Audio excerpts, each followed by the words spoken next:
start. Yeah, hi everyone. I'm not sure if you came to the first part, so this is part 2 of a 2-part talk. so that there's no part 3 basically. This is the end. So I think part 1 we did before Christmas, and that's on our website. You can go to Code and to the like the blog, into the videos and talks and stuff, find your way to the talk, and you can watch the recording. We might be able to like post a link out after this to kind of point you to that direction if you've not seen it. But yeah, this is part 2, from product thinking to service thinking, and this is more focused on the sort of the methods that we've started to develop specifically to help us step into more service orientated work. And we've got a few examples of some of the programs and some of the work that we've done, I guess. So I guess we've got some few house rules. These are pretty standard, hopefully, to everybody by now.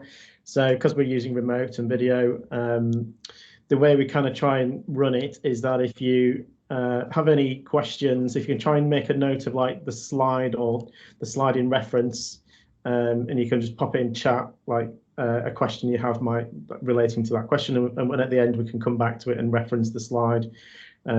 So that's easier for us to kind of know what you're talking about, what questions you're asking.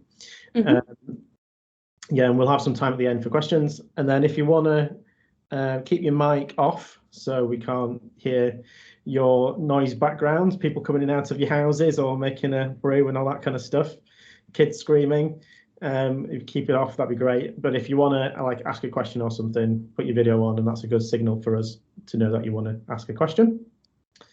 I think that's it really for house rules. That's all the boring stuff. So get straight in. Yeah, so let's do a quick intro. So if you don't know us, you haven't watched the previous ones, I'm Colin. I'm head of design at Code. I've been at Code for nearly 15 years, so 14 and a half years.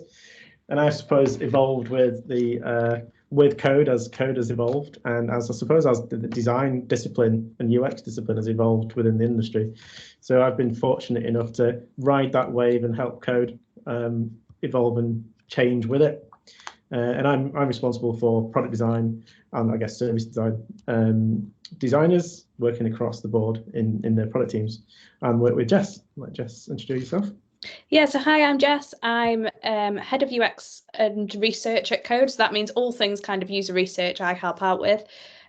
So working really closely with the designers in Colin's team to make sure that we're gathering the right kinds of insights and then actually making sure that they're used as we start to kind of develop products, and now obviously into kind of service space as well. So making sure that we're getting that kind of user insight, and that can be all types of users, whether that's customers or users internally, making sure that we understand that full-blown process and then take that through to the solutions that we might make. Thank you, Jess. No worries. Back over to you then. Yeah. So yeah, this is, I suppose, almost like our opening slide to any talk, any presentation, any pitch, any engagement. This sort of like represents our core beliefs, I suppose, as a company. It's the Code's DNA, I think. It's probably fair to say, isn't it? And it's basically around those 3 pillars of doing the right thing, which is very much what we're all about, me and Jess. So we use design thinking to find what the right thing is, and then we use lean delivery to do it efficiently. So like whether that's change programs or building and engineering, or building, and then doing it the right way, which is modern engineering practices. And those three things come together, and we help businesses do great things. But that's essentially our proposition, really, isn't it, Jess? Absolutely, yeah. And I think like maybe 5 years ago, when we kind of headed into agile and lean delivery, we kind of evolved our manifesto, and these are like our principles that we believe in. And I think you can read these at your leisure when you watch back this, but I think the things that's important for us is like solving problems over predefined solutions is really important to us, and experiences over designs. Well, all of them are really important to us, to be fair. I was going to continue reading down. Yeah, that's really important. Yeah, that's really good. That's really important. Yeah, it's all really important, really. But I suppose the key thing is like solving problems over predefined solutions, and you might hear that theme in the next sort of slides. And just to kind of recap what we covered off last time in part 1, we've evolved our design definitions, if you like, or what we say when we talk about design. Currently, or like last year or last couple of years, we've been essentially, we've called ourselves product designers, and we do product design, and we make products, and which is websites and apps and things like that. But I think what we've realised as we've uncovering and delving into more complex problems and working with our partners on bigger things, we've needed more robustness in how we think about design and the types of design programs. So we've kind of split it out into this sort of diagram, really. We're not going to be talking about journey design and product design in this instance, because this is all about moving from product to service thinking. We're going to be talking about service experience design, service optimization design, and business design. So going wider up the funnel, the more big picture stuff. Do you want to do next, Jess, please? Yeah, so to do a lot of this stuff, what we've kind of acknowledged is all of our programs of work go through very similar stages, whether it is more product thinking or service thinking. But so these are kind of different examples of different methods that we might use for in each stage of that kind of process. But what we're going to talk to you about today is some of the methods that we've kind of started to develop to really get into service thinking and how we've adapted some things that we used to do. So this is what it's currently looking like as things that we're trying out and trying to get done. I think we'll take you through different ones for the different types of design programs. Essentially, we won't cover all of them. We're talking a lot more about these ones in the research and vision phase at the moment. And I think we've also done stuff in the other space, but we're just going to focus on that kind of research and vision section for this talk today, just to give you kind of some insight about what it is that we've got up to. But I think our mantra, and Carl, chip in if you want to about this, is we take the service experience design as our starting point. So we want to start in the middle to really understand that kind of customer experience from end to end, and then work out what opportunities we need to look at, whether that's down in the product design and getting kind of more focused and really getting pointed on what the product actually needs to be, or going upwards and saying, actually, we need to help you with some strategy at the top kind of area, and looking at that kind of bigger picture of the organisation. So by starting in the middle, we think as an agency, that gives us an opportunity to move up and down, dependent on the types of design programme that we need to do.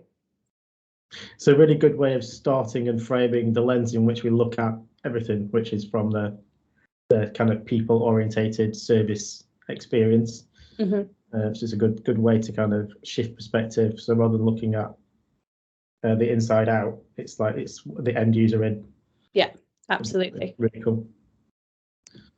So as Carl said before, we're going to start with service thinking. So not looking at the product and journey design, but looking at service experience design, service optimization, and business design. So if you think of these as our chapters, that's what we're going to go through today. So like we said, we're going to start in the middle and start with service experience design. So last time we did this talk, we kind of described what all of these were, but this is how we've broken it down within the business to say, well, these are the challenges that we hear from clients. So we need to improve how our users understand and interact with this. There's usually a problem that we hear from a client coming to us with. So we go, okay, well, that's this type of work then. And we also really want to focus on being able to deliver kind of impact if we're trying to solve that problem. So we're looking at how do we help them with their loss in revenue, like what's actually brought a client here, and what are the metrics that we kind of need to influence. And obviously it's not just the evidence that we've got there, but there's also triggers in the world that happen. So the users might have changed. You might be trying to target a younger audience, which means that actually we need to look at this end-to-end service, and does this still work for that kind of new audience group, or the competition's winning more of the market share, so we need to work out how to get that back.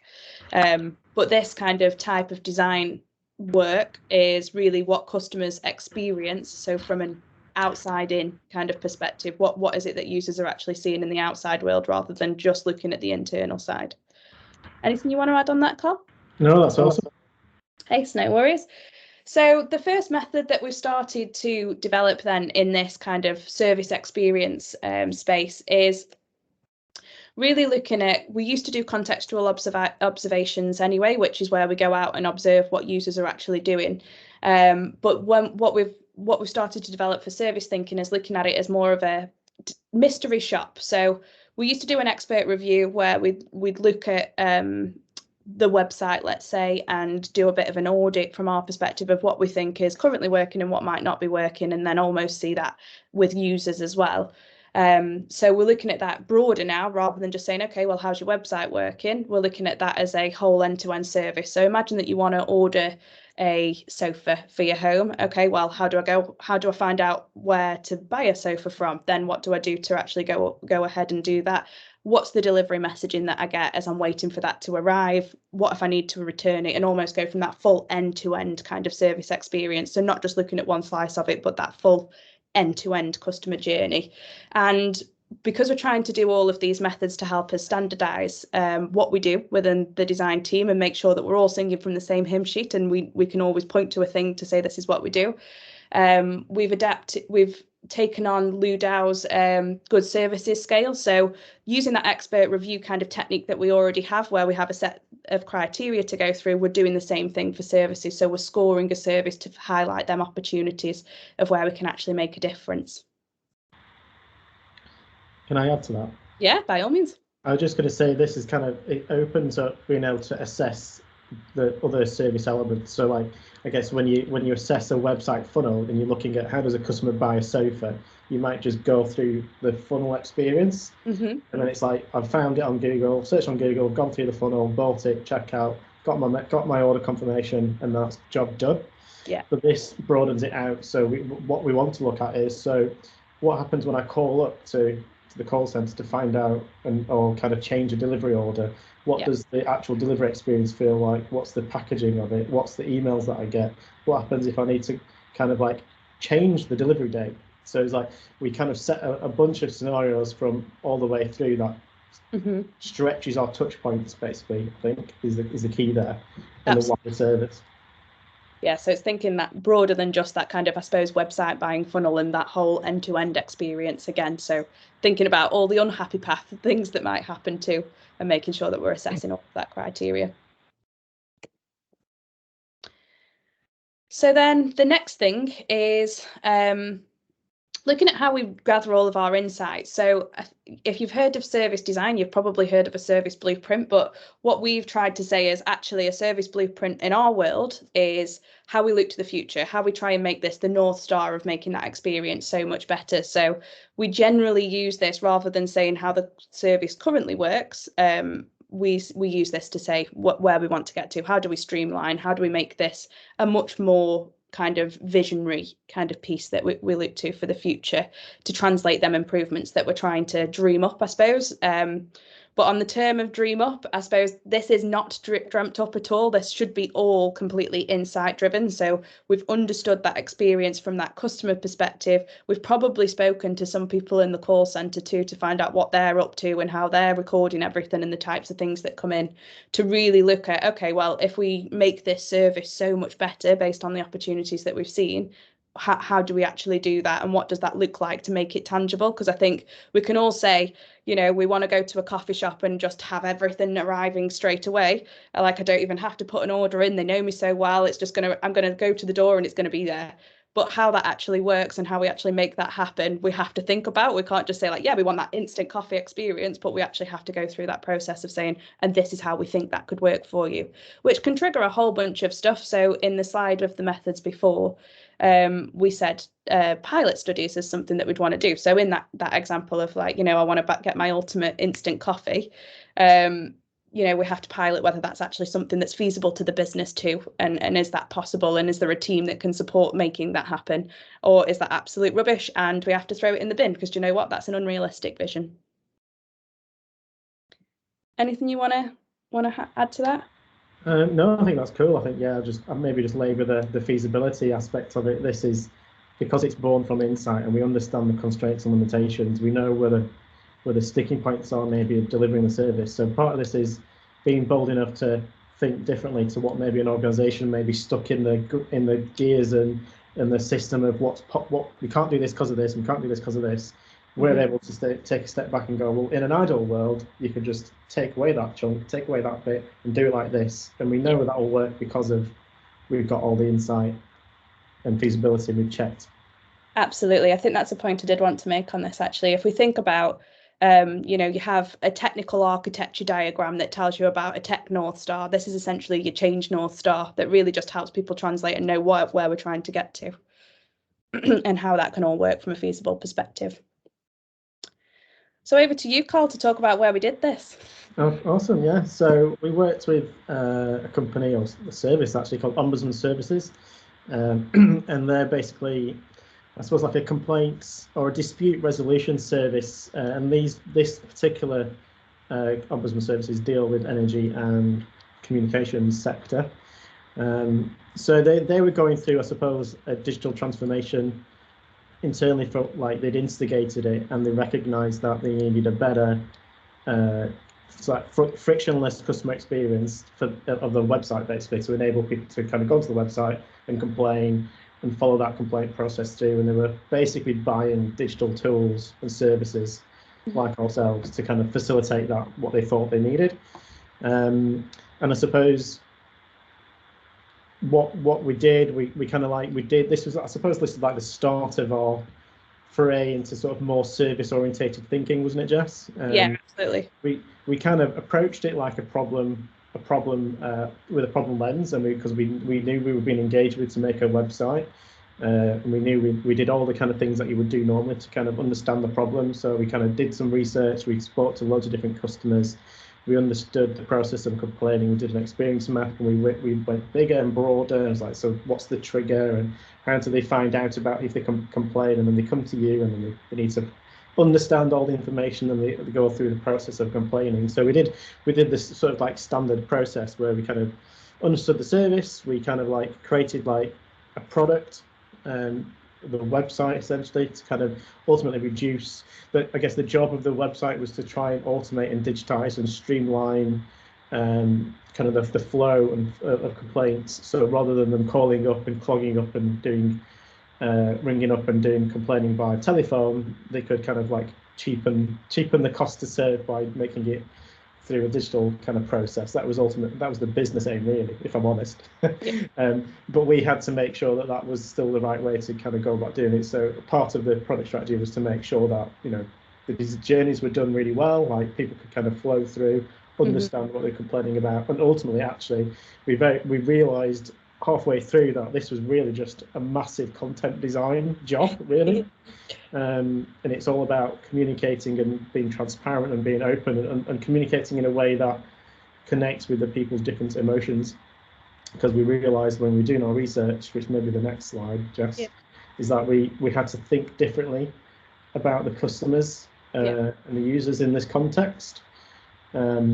So I guess what we ultimately gave them a website, and we enabled their business change, and we enabled them to be able to transform technically what they were able to do, and they could get through much more volume of complaints much quicker. But what we managed to radically change and create actually more meaningful change within the organisation, which was helping us step more into the wider service kind of work, was like helping them to rethink about how they thought about their customers.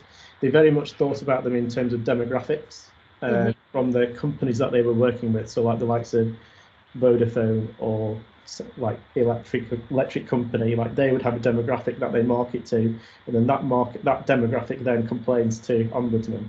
And then Ombudsman felt like they had to then service that demographic in a certain way. But we kind of realised quickly that it's one service that's used for everybody, but the mindset is different. So whether they're kind of like want to kind of like complain and just be really dogmatic and really kind of like, I want my pound of flesh kind of thing, or I want to kind of improve it for everybody else, or I just need to get this kind of like problem solved or whatever. And as a result of us doing this kind of mindset like thinking, like we documented and like segmented up different user groups into different mindsets, we were able to then affect more the internal organization about how they thought about it. So the call centers used our way of segmenting and thinking about customers, because they were looking for kind of trigger words, and they're looking for sentiment and emotion much differently, so they wouldn't have thought about that otherwise. So they were able to kind of like, because I guess the point of us having these kind of mindsets was so that we could tailor content and messaging specifically to the emotional triggers. So if someone's angry and frustrated, you're not going to talk to them the same as if they were happy and frivolous kind of thing. So it's like it's understanding tone within the context of a service. So it's not brand tone, it's more emotional figure tone. Would you agree, Jess? Absolutely, yeah. And I think it's really key what you said there is like this was probably our first step into becoming service thinking. And like the challenge that we had to overcome was at that moment in time, Code was known as a product thinking business. And obviously somebody came to us for a website and said, well, we want a website, you're a product business, make us a product. And because we did this service experience understanding, we really got under the skin of, okay, well, this is how your service is currently operating and the different people that customers engage with, essentially. And they need different things at different points, and we're currently thinking about them as how do we get them into that top of the funnel. And this is after somebody is probably £2,000 deep in complaints with an electrical company. They're all vulnerable users, really stressed out and worried about being in debt.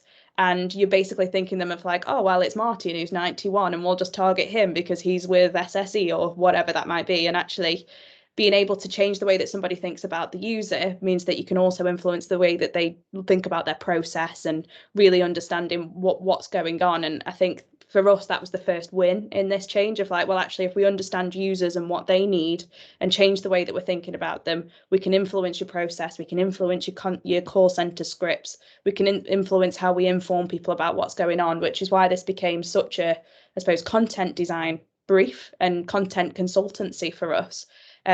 Which was also influencing that service change. And this was the start of us doing a lot of kind of tech consultancy around that as well, and saying, actually, that product that you've got over there isn't going to work. We need to integrate with stuff in this way, and really influencing a lot of that stuff. So it became, even though we did deliver on what they asked us to do, was create a website, it actually became much more because we needed to influence much more to make that website work. Otherwise, it'd have just been a website that had died. Yeah. I'm just touching on that sort of tech consultancies. I guess they'd already engaged and bought with what like many companies do all the time, like a piece of software to do the complaint management aspect of it. Mm-hmm. So you, as a customer, you would go through the website that we've made, which is, you might think of it as your traditional marketing kind of communication-based website. Then you go into a form, you make a complaint, and then you go into this kind of account area, which is a separate product and experience, where you manage your complaint. And I think because we, like Jess was saying, we'd done so much depth research around the broader service, we kind of like realized very quickly that the experience needed to be seamless. Mm-hmm. And it wasn't really like this. The new solution that they bought wasn't quite connected as well as it could be. So one of the things that, because we were these kind of product experts and the customer expert actually in this instance, we were able to then stretch and kind of influence and improve the wider service beyond what we were necessarily asked to do. Absolutely. So I think, and if we hadn't have done that initial research to understand the service, we wouldn't have known that was a thing that we needed to worry about. Absolutely. So go broad if you're going to start with a service. That's the takeaway from that one. Yeah, definitely. Shall I do this bit? Yeah, you do this one. So I guess, that was, if you remember the triangle, upside down triangle, the service experience design was the one in the middle. So that's like the customer lens, that's the touch points and the things that customers see on the outside, I suppose. This is very much the next kind of like level up, where we're looking inside the organization. So we're kind of calling that service optimization design, because it's ultimately like understanding and helping how the organization on the inside can facilitate a better service on the outside, if that makes sense. Mm-hmm. And I guess the things that we've been hearing over the kind of last year or so from the client in terms of the challenges that we hear, like this literally say things like, we're not working as well as we can be, we need help to work better, or we think we need a digital solution to kind of improve this working process, or our teams are lacking skills in this area, so can you help us upskill or train or coach or whatever. So we get a lot of kind of these kind of like broader kind of like business internal operational processy kind of like challenges where almost like the thing that they're asking for is almost like a digital solution to help a process. Yeah. So sometimes we come in at it from that angle actually, as opposed to being a part and parcel of like a full program. Yeah, absolutely. And this can be two things that we've heard. So I think like the examples that we've got there is almost like, can we get a digital solution to improve this service or this process or whatever it might be? Or it's just actually we need some skills and we need some training and we need you guys are experts in that field. Can you come and help us? So this one swings quite a bit dependent on the problem. It can either be like, oh, we'll just do a training program to help you out, or okay, yeah, we'll do this full kind of understanding of the service, kind of end of the spectrum. So scalable is what I suppose I want to say with this one. Yeah, and I suppose, yeah, like some of the triggers that like our kind of partners are seeing are like with the kind of enlightened enough to observe that siloed working is happening, and they don't necessarily, they've got a belief and understanding that collaboration is better, and because it's siloed working, there's errors happening in the service as they get passed between departments. That's often when you do an experience map, the problems are when it goes from sales to marketing or sales or customer service or whatever. It falls between the gaps, basically. That's often where siloed working causes problems. Or there's inefficiencies, like different teams doing the same thing in slightly different ways, human error, process alignment or change. So these are like the things that are often triggers for our clients when they come to us. And I guess ultimately that the evidence or the impact is like the cost for that business to service a customer, or they're losing retention, whether that's customers are leaving, or even staff sometimes. There's a staff retention's hard. And then just all low engagement with the product or even staff. And then I guess we often see as like specific evidence, like customer service scores, so like reviews or scores, like customers talking about the service. So therefore, the company then has to sort of looking inwards. So how can we change this? So that's kind of like where our starting point really for this kind of work. Absolutely. And I think if the service experience design is about looking at what the customer experience is, this is much more as how is the business structured and operating to deliver that service. So we're looking at the nitty gritty really. How's that happening? What's going on? Yeah. And as you can appreciate, we're looking outside the companies that you've all come from. That's a massive task. It's a massive organic systemized things, and we can't possibly hope to radically change an entire company. It's easier to kind of do a website and look at the customer and kind of like on the outside, here's the touch points you need to make, and you can make them afresh, start anew, and that's fairly simple. But when you start looking at like complex organizations, it's like, oh my god, where do I start? So that's kind of what we did. It's like, well, how do we tackle this massive beast or behemoth of kind of like complex kind of systems? Where do we start first? So we I guess like I kind of came up with this kind of framework really built on other things to kind of give us a bit of structure and focus and kind of rigor, I suppose, around how we would look at different elements through the lens of how that affects the service. So whenever we're looking at this in this context or like inside an organization, it's not for the sake of looking at the entirety of the business. It's for how's the business delivering its service, and these are the things that are important. And they do very much like ladder on each other. So at the base point, if you went from bottom up or top down, it doesn't really matter. The base point is like, so who do we have in the company? What skills have they got? Do we have a skill set strategy? Do we have the right skills we need to deliver our service proposition? Like, do we have the right kind of sales staff? Do we have customer service that knows the product? Like, do we have people going out to customers, speaking effectively and representing what we want, that kind of thing? But that doesn't necessarily have to be just, I suppose, like people that come into contact with customers. It could be IT professionals, it could be whatever. It's like just looking at the people. Do we have the right people with the right skill sets to deliver the service? Yeah. And then I suppose on top of that, then it's like, so how do those people come together and work together? So like, what's our ways of working? Do we have a unified way that allows all those people to come together and innovate and develop and fulfill that service from a people working ways of working? So often you might have routines or playbooks or company handbooks and things like that about how you work together.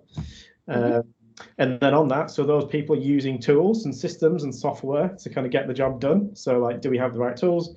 To be able to do this effectively, like often this is the problem like we see. So like systems and software isn't working, there's manual effort and repetition, there's things are broken, stuff doesn't talk to each other. It's often the bit that's most broken. And then basically then those three things can enable then the product and service to be done. So like what are the services and how are they linked together? So a company might have multiple services or multiple things that need to happen together. So an ecosystem of products maybe that connect together to deliver an entirety of an end-to-end service for a customer. So for example, the buying a sofa experience, you might have, if that's siloed or split into different products, so you might have your marketing products like your website, and then you might have an account order management product, and that's a separate thing. So like how do those two things work together the best that they could? And then that links to departments and structures. So is the way the company's organized to facilitate that collaboration of kind of people working together, or is it forcing verticals and silos? Like how do you get over that problem? And then ultimately the top it's about, so does the business and organization enable that? Like why are we here to deliver that service? Have we got it right? Are we trying to do something we shouldn't be doing, or should we be doing something different? Like we're not. If we're a sofa company, would we just start selling dogs? Like no, you wouldn't. So like if you like, it's just checking into that kind of the organizational strategy and culture. Does it exist and is it set up to deliver the best service? And we use this almost like just as like a guiding framework to kind of like structure our research program, really, to kind of look inside. And it's like we'll look for a slice. And often how this manifests is we'll follow maybe like a customer or internal kind of fulfillment of a thing. So let's say sofa, for example, we'll follow that customer lead or sales through the different departments, and then we'll look at all these things and how that works. Yeah, it's all about assessment. Yeah, that is. So I think the purpose of this is, again, to help us really put some rigor around, it's really complex. If you've looked into systems thinking before, it'll always tell you that there's multiple things that are going on. And this is just helping us identify that place of opportunity. Like it might just be that everything else is working really well, but actually your routines are a bit rubbish, which is why everyone's siloed. So let's work on them routines and fix that. So spotting that opportunity of where to focus. Speaking of which, takes us to what I then use. So Colin created that framework and we use that to analyse some research. And what we've called this is a dependencies matrix. So like we've just said, services is within a business is actually linked to an entire ecosystem of lots of different things up and down that framework, which means that if you change one thing, something else is going to change somewhere else. So it's how do we map that out so that we can see what's dependent on what and where. So I'll take you through this in a bit more detail because that spider web of stuff looks quite complicated.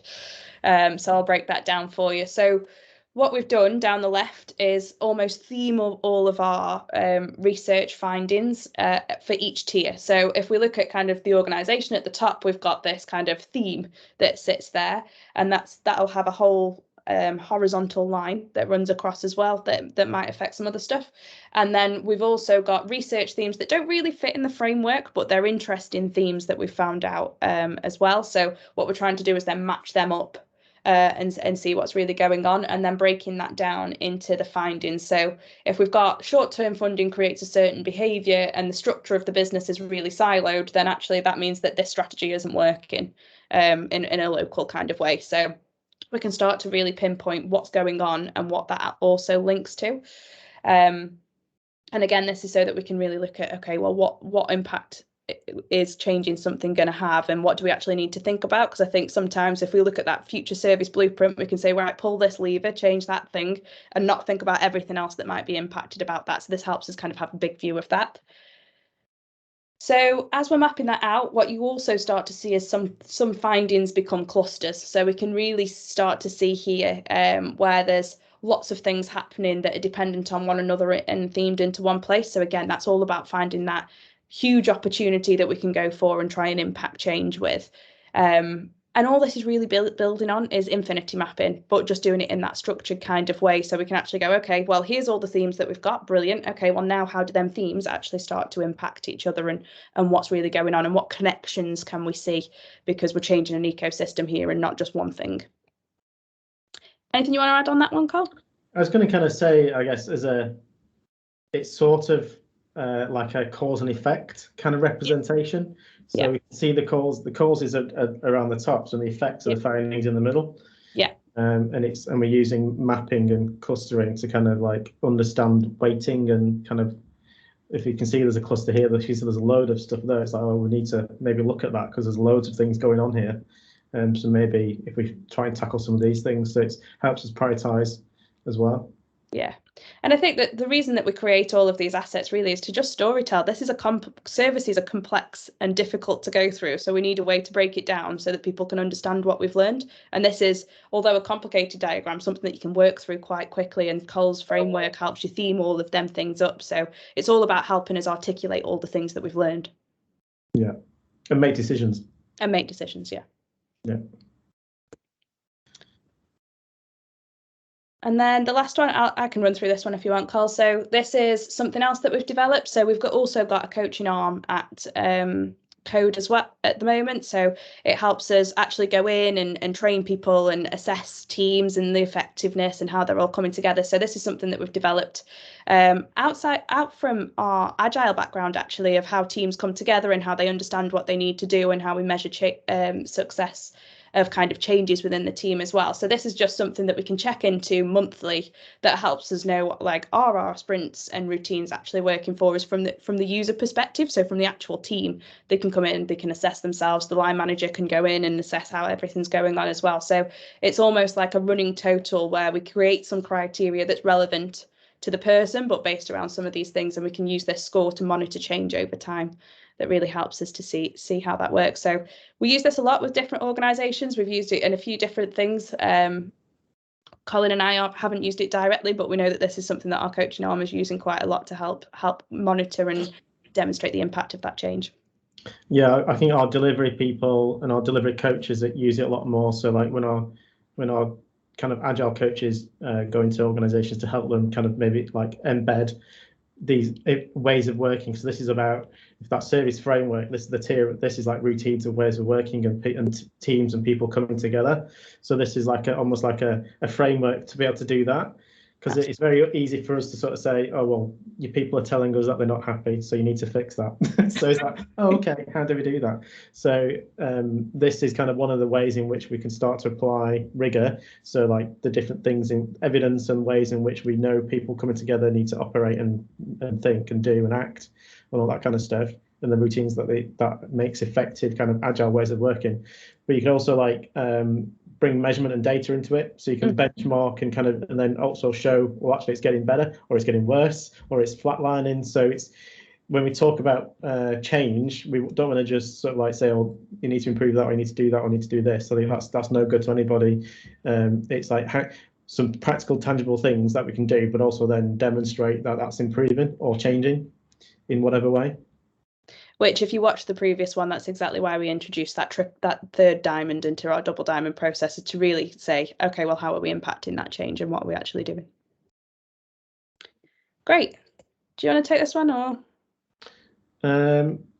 If you can, if you want. Yeah, well, we both worked on it, so Colin will probably chip in anyway. So we've worked with JCT 600 for quite some years now, actually. We started with them from a performance kind of program, so really working on that funnel on the website and looking at how to optimize that as much as we can and make sure that we can sell cars.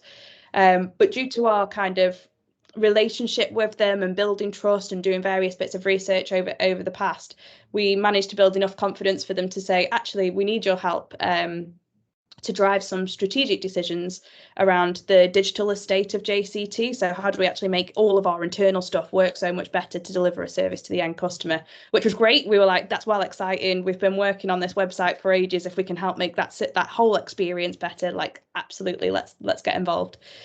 So we started by understanding that kind of service experience, but also looking at, okay, in detail, what's going on internally too. What are all these different tools that you're using? How are you passing this customer from one end to the other? What's really going on? If somebody needs to pick up a car, how do you know they're coming in, and that kind of stuff? And obviously, to be able to do all of that, not only did we look at it from that customer experience and the internal staff experience, but we have to know what's that technical architecture and what's the kind of strategy around purchasing cars and getting them on site ready for people and all of that kind of stuff as well. So really getting into that nitty-gritty. And after we'd done all of this kind of understanding work and really get into the under the skin of, okay, well, what makes this the wheels turn in this system, we went, okay, well, let's trial something with a portal, and see how that actually behaves and start to roll that out through a few different dealerships. So this is where we created a digital product to help their internal processes, and then almost piloted that with a few different dealerships over time, to monitor whether that actually made an impact on the service at all or not. So it was really interesting for us because we were actually influencing the way that people service. And the whole point from JCT's perspective was to stop salespeople doing so much admin work, which they have to do in order to sell a car, and actually spend more time with the customer and getting them to look at the car in more detail or find out something that they needed in their life and switch what that experience was actually like. And actually the portal said, what's your favorite tea and coffee? And we kind of put that stuff in there to make that as much as a delightful experience as possible. And what actually happened with this that was interesting was we launched the first trial when we said we were doing a pilot study, and COVID actually hit. So this was trying to get more of that face-to-face time reduced in doing admin and more on kind of that customer experience, but it became a portal that we could actually utilise during COVID when it was contactless buy-in, so you couldn't actually go onto the dealership. So you were managing a lot of them different things online, and it was just a happy accident, I guess, that happened at the time, but it meant because we understood that full service, we knew how to adapt it quickly and make some changes and pull in some additional stuff as well. So understanding that full end-to-end operation really did help us create something that worked for them. Like I say, Col, if you want to chip anything in, by all means. Yeah, I was going to say part of that main bulk of that job was just understanding the dealership experience, of the customer going through it. So again, so we'd moved away from just looking at the website funnel. So we were looking at physical dealership experience, and then from the customer experience. But then we looked, like this picture illustrates, we then looked at, so how does all those different functions within the dealership deliver and sell a car, service a car, MOT a car, fulfill that thing. Absolutely. So then from our change perspective, I suppose, with that, like, okay, well, what have we actually seen and what have we learned from all of this stuff? We're still in the pilot process. We're still rolling it out to different dealerships and monitoring how it's working and adapting the product as we go, and seeing what impact it does actually have on customer experience.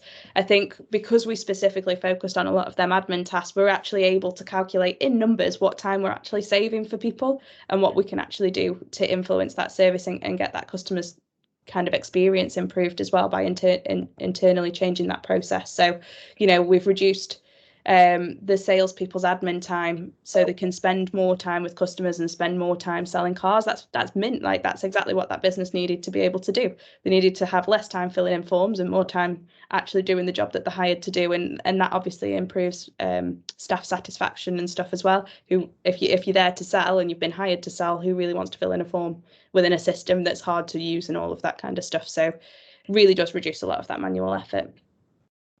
Yeah, some of these early things were around marginal gains, weren't they? So like a small impact collectively across a massive network adds up to a lot in terms of hours and money, I guess, for the company as a whole.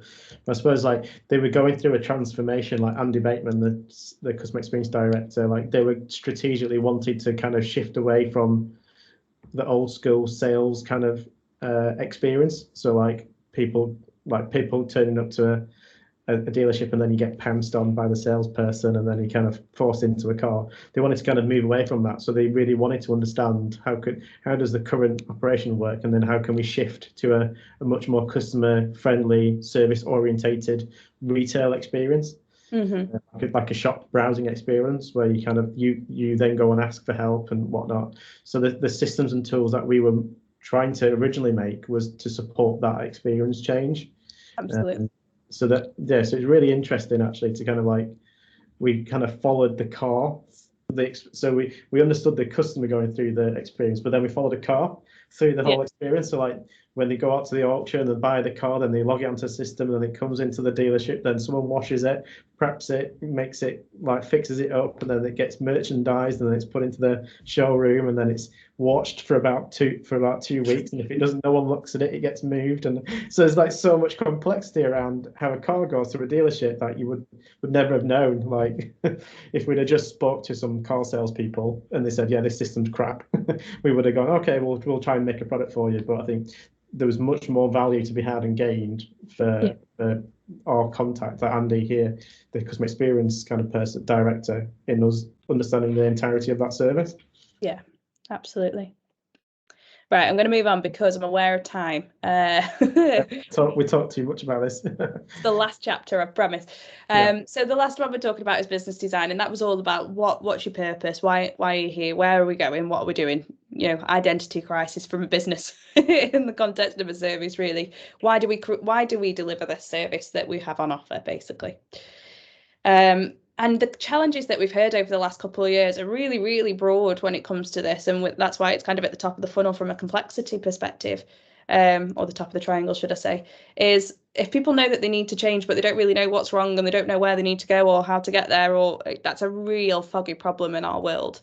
So it's just complex, and we start to break it down. And that's why we've started to create all of these methods. But the triggers for this is usually they've come to the end of a vision, maybe a partner that we're working with is, you know, that 2025 vision or whatever is at the end, and they need a new one and need to start thinking about the future again. Or there's been a change in leadership, or there's a lack of alignment. So really just trying to get everybody behind that single purpose, really, it is why people come to us. And the evidence that people see sometimes can just be that there isn't a vision and no one really knows how to get behind one purpose because there isn't one, which is a kind of foggier problem, I guess, or that we can actually see that we're losing some staff, you know, the morale's really low. We need to motivate everybody that we've got again. So we're hearing all of these examples that we've been through today are things that we've actually seen and heard. So, you know, it's not just like we've dreamt up these types of designs and why we should do them, design programs, but it is actually, this is stuff that we've seen and we're hearing from the partners that we're engaging with. So it's all evidence-based, but like I say, this one's all about FYI. Yeah, it's a nice FYI. This isn't just I thought we just listed a load of stuff, so I thought I'd make it clear that this is why, because we've seen all of this. But our first method, I suppose, is over to you, Carl, because you've kind of adapted this one for us. Yeah, so there's lots of like innovation models out there, or talking about innovation models, and I think over the years, like we've just collected and kind of refined the things that we think are most relevant and important to us in terms of the work that we do. Obviously, it started out in the more product-focused world, and then it's extended into service. So, and essentially, there's 5 areas that if you're trying to be innovative or like come up with something and change and kind of do all that, kind of get ahead of the market, these are the 5 things that you should be on the table and thinking about. So the customer experience, the end touch point, the brand and how you present yourself, the propositions you have, the technology and the systems that are behind this that make that possible. And then the internal process and how you deliver that, and then ultimately then it's your business and the finance models and how you charge for things are all on the table to be kind of thought about and looked at to make sure that you've got a real innovative, market leading proposition and experience. Basically, I think that's kind of what we think about. And I suppose that if you go to the next slide, Jess, the point I suppose of making sure that all 5 are on the table. I don't know whether you've frozen, Jess. I can't see it. Can everyone else see the next slide? Sorry. My internet dropped a bit there. There we go. Yeah, Sorry. I can see that now. So I guess the point of it is when we talk about innovation, like most people are like, well, I don't need to innovate because, you know, we're market leaders, or you know, we're doing just fine, or we're happy with where we are. But as we've seen in COVID, like the world can change around you, or competition comes along kind of to do one part of your product experience doing it really well, and they start to erode aspects of your market share. So when we talk about innovation, it's ultimately about getting ahead of the market or the competition, and then ultimately trying to stay there. So what we kind of generally see and observe is that it's really, you know, most people when they talk about innovation and change, from the service or the products, they think about the customer experience. So they might change the website features or change the way the website works. They might do a bit of a brand refresh or brand completely overhaul the brand, kind of proposition themselves differently, go for some different market shares, that kind of thing. But ultimately, that's the things that people can see. Your competition can see that. It's easy to copy, basically. You're always going to be in that cycle of someone else chipping at your heels. So when we say you need to have all these 5 things on the table, so you need to think about your technology, you need to think about your internal process, how you deliver the service and the business model and all that kind of thing, is because the competition can't see that. Only you know those plans. And as long as you've got that North Star and you're working towards that and you're always on that trajectory, you're always going to be like gliding in front of your competition, because they don't know what's coming next, what great product feature you got coming next, what service innovation you got coming next, and you'll always be ahead of the game, basically. So when we talk about innovation, it's 5 things are harder to copy than 1 or 2. Jess? I think Jess is frozen again.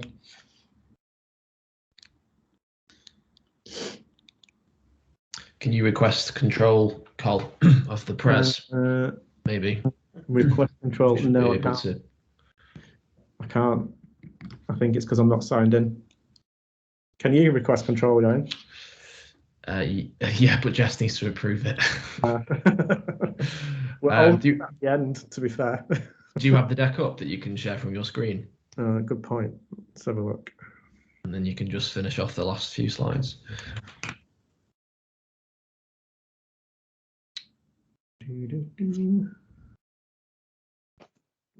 We're back. Oh, you're back. Yeah. Oh, okay. I was literally opening up.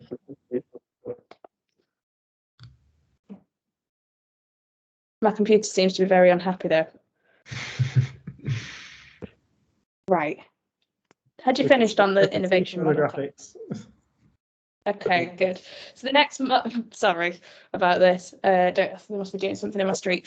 So the next model or method that we've kind of come up with, and again, this is about how we present stories. So the innovation model is how we say where you need to focus and what you need to change. This is about how we say, okay, well, if you've got this problem, we tend to use user mindsets and user demographics and different types of profiles that we create for the different problems that we see. So if a business needs to change and we have to think about that business design, actually businesses deserve a profile too, and that's what you can Google these, by the way, the firmographics. We've just started to put them into practice, but you can essentially set them up for different types of businesses, really get under, okay, well, what are the characteristics of a business like this? So if you're a kind of non-profit business and the way that you operate, well, actually you've got some specific characteristics and ways that you behave and what it is that you actually do and the way that you make decisions, versus someone who's a commercial mindset kind of business. So if you've got investors and that kind of stuff that you're trying to hit, then you'll behave differently and you'll be measured differently, and you as a business will completely change it as well. So what we've tried to do is talk about firms or businesses in a way that we can profile them and say, actually, you're currently behaving in this way and you need to start behaving in this way, maybe if you're moving from kind of a non-profit but trying to commercialize a product. So it's something that we've started to develop. We're still in the process of. I'm sure there'll be a blog post coming at some point in the future, but it's something worth considering, as well as actually understanding how your business is currently operating and profiling a business and thinking about what are the things that you need to be able to do in the future to deliver that service versus how you're currently behaving today. And then I suppose we'll both talk about this one as well. But again, this is another model that we've tried to create for some rigor around strategy. So if we're thinking about businesses, it sounds really terrifying saying, okay, we've got to do a business strategy.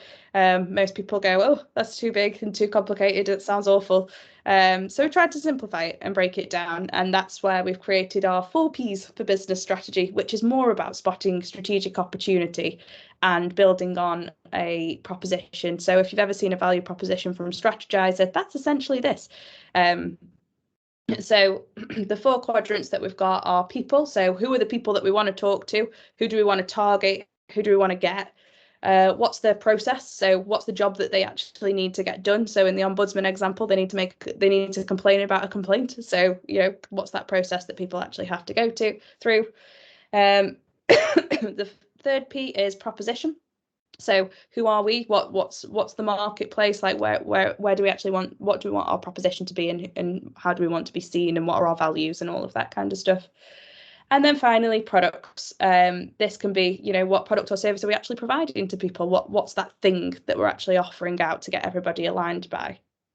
And then we've also put these labels around the outside. So the first two P's going downwards, so people and proposition, they're all about how do we find people, how do we market to them, who are the people that we target.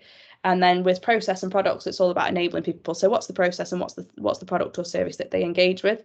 But it also slices horizontally as well. So you've got user needs. So what do your customers or users need to do? So who are they and what do they do? And then at the bottom is your business needs. So who are we and what do we offer? So really thinking about it in that kind of simplistic way and being able to get people to focus within the team on how to create a strategy. And we said that builds on the value proposition. So this is how that breaks down. So we're doing, who are we doing this for?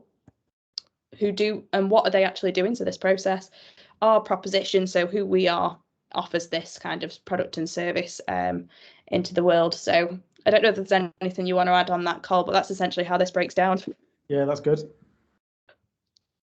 Great. So doesn't stop there with the 4 Ps. It does actually go into a bit more detail. So to assess that opportunity, so I'm going to take people as an example, we start to use our research to analyze what the opportunity is there. So in the people quadrant, we then create a new cross, and what we're looking at is on these axes should be informed completely by your research. So when we thought about people in this example, the key factors that differentiated people was their confidence to do the job and how skilled they were to do it too. So we then started to do these demographic profiles that fit and mapped them into, okay, well, if they're high confidence and low skilled, that's a huge opportunity for our business and what we can do.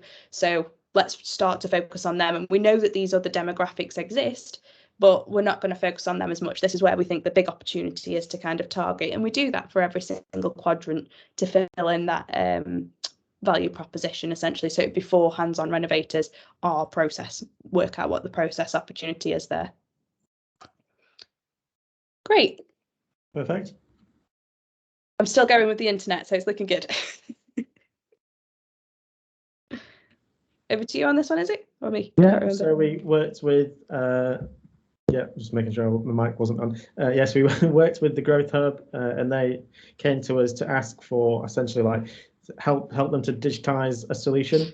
So they have a service called Peer Networks, and it's for, I guess, like business leaders. It's like a support group for business leaders where they come together physically or remotely and talk about and share problems, and it's like a collaborative kind of like support network and support group, and they meet regularly over a period of time.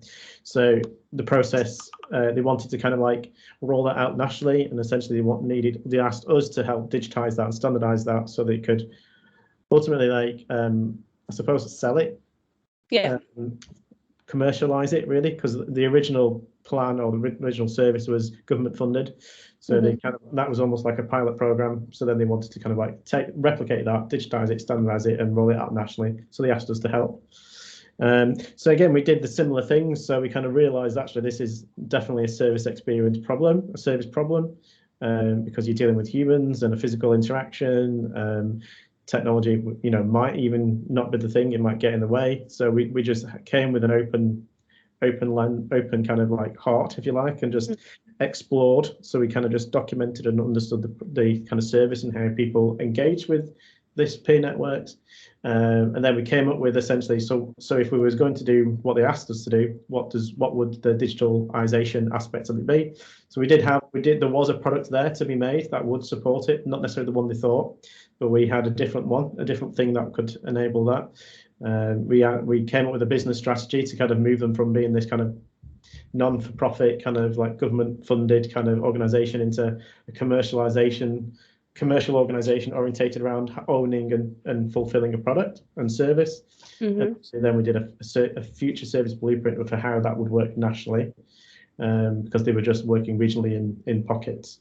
So there's a really kind of open, massive challenge, actually, really interesting, and lots of complex parts to this. Do you want to add to that, Jess?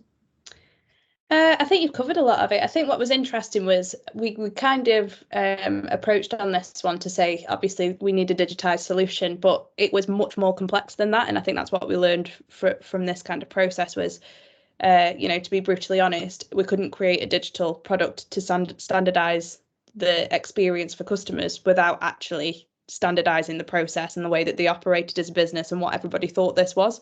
So it was really good for us to look at both the service experience and the service optimization to then go, okay, well, actually what we need to do is have that clear purpose behind all of this. So we did all three, I think, is the point that I wanted to make, is this wasn't just business design. Business design was almost an outcome because we learned that we needed to do that after doing the other two bits together. Yeah. That should have gone to the next one, and it's gone black. Okay. So I guess this was the output. Yeah. So the impact so our work here was probably more in the strategy space, wasn't it? Research, definition, and strategy. And I suppose the ultimate win was the last point. We reduced the risk of spending a huge investment on making this digital product when there probably wasn't much of a return on that. So they could have probably feasibly spent probably £1 million and never get that back. Yeah. So this kind of like working with us helped them reshape what they think they should be doing as a business. Yeah. And spending the money wisely, really. Yeah, and it got everybody around that. Okay, well, what is this? What are we doing it for? How do we do it? How do we deliver it across multiple different locations, and making sure that that's still that same experience as well? Because if you're going to start to sell something rather than deliver it based off of the government, you kind of need to brand it and own a proposition for it and tell everybody what that is, and almost set an expectation for people. And that was part of the gap that we identified, was like, how do you tell a user or a customer to buy onto this if they don't know what this is? And that you're expecting them to pay for it. So really creating that kind of proposition was the strategy around that. And we've made it. Yeah. That's the end of the talk. A couple of minutes over, actually. Yeah. So I think we might not have time for questions. I guess if anyone's available, still free, we can maybe have one or two, but you can pop them in an email if you want, and we can maybe post questions and answers as part of the post and video.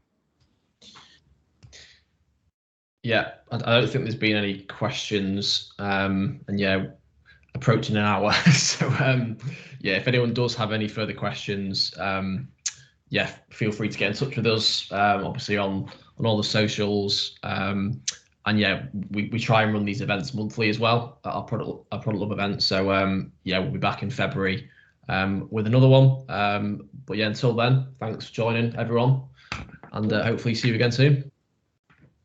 Final plug for me. Recording will be available, Mark, but final plug for me is we are growing as a team as well, obviously, by getting more of this type of work in. It's more exciting, therefore we're growing. So if you do want to get in touch with us or chat to us about any available opportunities, we've got the careers page on the site. Mark, as for you, the recording, and do we send it out on an email or do we just host it on the page? Yeah, we send it out as well, yeah. Send it out in an email and it'll be on the events page as well. So you'll be welcome to watch this one and the one before as well. Anybody else have any other questions before you head off? And take silence. All right, thanks everyone. A lot of detail. It was, yeah. Whistle stop tour through some of the methods. Thanks for listening. See you, everyone. Thank you.